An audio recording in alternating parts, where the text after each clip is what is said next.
In the last lecture, you learned how to measure SEO success, and I showed you the tools and metrics to really focus on there. In this lecture, you are going to learn how to optimize your homepage for the search engines.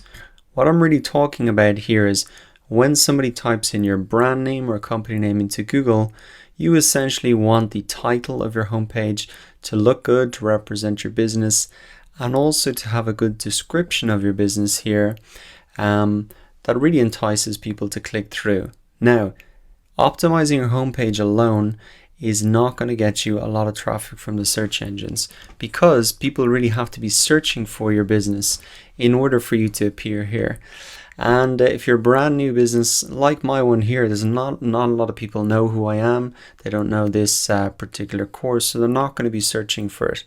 However, that being said, it's great to get this set up now, right at the start. It's very easy to do, and it makes sure that at least we're appearing at the top result of the search results for our brand name. Really, the bulk of the SEO work that we're going to be doing in this course is not optimizing around our brand name, but it's actually finding those keywords that our customers are searching for online, putting ourselves at the top of the search results to answer the questions that they have, and that's how they really become aware of our business. However, let us start with the homepage. Let's start with something simple, a quick win that we can achieve in a couple of minutes. So what I suggest you do is type in your domain name, so your .com here into the search bar of Google. Don't type it in to the this up here because that'll just bring you straight to your website. You want to type it into the search bar, and what you should be seeing here are the pages on your website that Google has picked up. So I can see here that Google's picked up my homepage and a number of other pages as well. And I can see the title of the page here, and I can see the description of the page. So I've already optimized these. That's why they're appearing like this. What it might be appearing like for you right now is just saying something like welcome, something like home, and the description here might be the first couple of sentences from your home page. So this is really the part that we want to optimize. I suggest you go ahead right now, put that in, even pause the lecture and do this to see what it looks like for you. Once you've got that done, now let us move on to actually optimizing this. And if you've got a WordPress site, now is the time that I'm going to show you how to download this Yoast SEO plugin. Because it can help us with a lot of the things we're going to do later in this course, starting with this particular task. So what I'm going to do is actually go ahead and download that plugin right now. Come into my WordPress dashboard. I'm going to add new here. And then I'm really going to search for the name of the plugin in the search bar, so Yoast SEO. Now don't worry if you don't have a WordPress site. I think seeing the process, seeing the best practices, you can really apply them to whatever type of site you have. Once that has found, I'm just going to install that there. And this will just take a couple of seconds. I need to then click to activate the plugin. And it's very simple to use. I can get using this pretty much straight away. So you can see now that it is appearing in the sidebar of my WordPress dashboard. But really the best place to use this is I can come into my home page. That's really the page that I want to optimize here. And let's see, come to my home page. And right at the bottom of the home page now, this plugin will appear.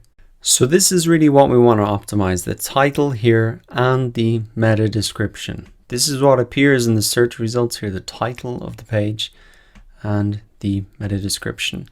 And essentially the formula for writing a good title, let's start with that, is to really include your brand name plus some keywords that represent your business. So I think the best way that you can really achieve this is to look at some examples. And I'll just show you an example here. Here we go. This is a blog. It's called Backlinko. And you can see for his homepage here, he's got his brand name, Backlinko, plus some of the keywords that represents what he does, what his website is really about.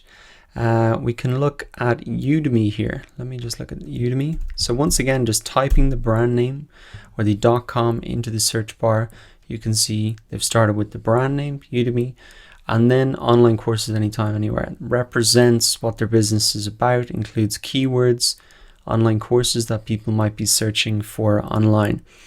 If you've got a local business, you might also want to include your location here as well. But that is the simple formula. It's just brand name plus the keywords. So what I'm going to do is actually type in my title here. So what I've done is actually my title kind of contains my keywords as well. So the complete digital marketing course is kind of the keyword that I really want to show what my business is about, and the complete digital marketing course is kind of the brand name for that, and a little sneak peek into what people are really going to achieve. Now the second thing here you want to include is the meta description, and this is just essentially a snippet from your page that appears here in the search results. Now Google will pull this automatically, but you can set this yourself. So what I would recommend is that you start with a verb. You got to give people kind of a sense of what is the outcome for them, what are they going to achieve, what is the benefit. So learn a systematic approach. Let's have a look at some of these other examples.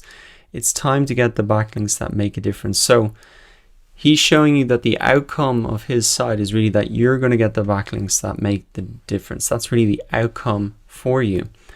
Now also here, Udemy is an online limited list. Okay, so it's kind of a little bit more descriptive, which is fine as well.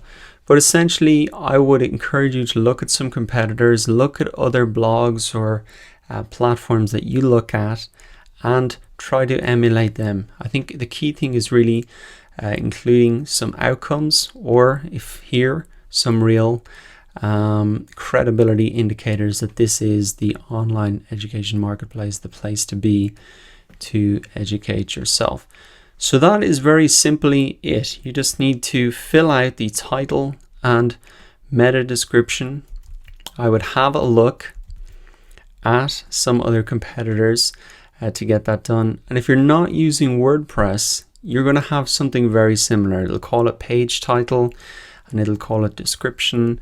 It doesn't really matter what website builder you're using. You're going to have the option to put this in there. Now, one final thing to note is that once you update this, don't expect it to appear in the search results instantaneously. Google may only check back to your page every couple of days and maybe a week at the maximum to see if anything's changed. So that's the kind of time frame to expect these changes to come through. Now that is very simply how to optimize your homepage for the search results. It's really just for people searching for your brand name. Over the next few lectures, what we're going to do is start ticking off these points on our technical SEO checklist, starting in the next lecture with really verifying your website in the Google Search Console. I'm going to show you how to do that and also why it's important.